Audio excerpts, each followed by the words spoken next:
God is our supply. Not your business is your supply. Your job is not your supply. Best government job is not your supply. God is your source of your supply. Praise God. Natural ಸಂಗತಿಗಳ ಮೇಲೆ, ಅಸ್ಥಿರವಾದ ಸಂಗತಿಗಳ ಮೇಲೆ ವಿಶ್ವಾಸ ಇಡಬೇಡ್ರಿ. ನಮ್ಮ ಅನುಭವಕ್ಕೆ ಎಲ್ಲವನ್ನು ಒದಗಿಸುವ ದೇವರ ಮೇಲೆ ನಿರೀಕ್ಷೆ ಇಡ್ರಿ. He is giving. Praise God. ಆತ ನಿನಗೆ ಜಾಬ್ ಇಲ್ಲ ಅಂತ ಹೇಳಿದ್ರೆ ಒಂದು ಜಾಬ್ ಅನ್ನು ಕ್ರಿಯೇಟ್ ಮಾಡಿ ಆದ್ರೂ ಕೊಡ್ತಾನೆ. Praise God. ಆತನು ಕೊಡುತ್ತಾನೆ. Trust in god.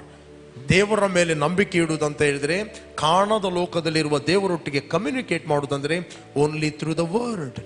ಅದಕ್ಕೆ ಬೈಬಲ್ ಹೇಳಿದೆ, be sober in the spirit. Be sober, be on alert. ನಿಮ್ಮ ವಿರೋಧಿಯಾಗಿರುವ ಸೈತಾನನು ಯಾರನ್ನು ನುಂಗಲಿ ಎಂದು ಸಿಂಹದ ಹಾಗೆ ಗರ್ಜಿಸಿ ಹುಡುಕುತ್ತಾ ತಿರುಗುತ್ತಾನೆ. ಬಟ್ ಬೈಬಲ್ ಹೇಳುತ್ತೆ, ನಂಬಿಕೆಯಲ್ಲಿ ದೃಢವಾಗಿದ್ದುಕೊಂಡು. ಯಾವುದರಲ್ಲಿ ನಂಬಿಕೆ? ದೇವರ ವಾಕ್ಯದಲ್ಲಿ. ನಂಬಿಕೆಯಲ್ಲಿ ದೃಢವಾಗಿದ್ದುಕೊಂಡು, ಕ್ರಿಸ್ತನಲ್ಲಿ ನಾನು ಯಾರಾಗಿದ್ದೇನೆ, ಕ್ರಿಸ್ತ ನನಗೆ ಏನು ಕೊಡಲ್ಪಟ್ಟಿದೆ, ಕ್ರಿಸ್ತನಲ್ಲಿ ನಾನು ಏನು ಮಾಡಲು ಶಕ್ತನು ಎಂದು ದೃಢವಾಗಿ ನಂಬಿಕೆಯಲ್ಲಿ ನಿಂತು ಅವನನ್ನು ಎವ್ರಿ ಟೈಮ್ ಎದುರಿಸಿದೆ.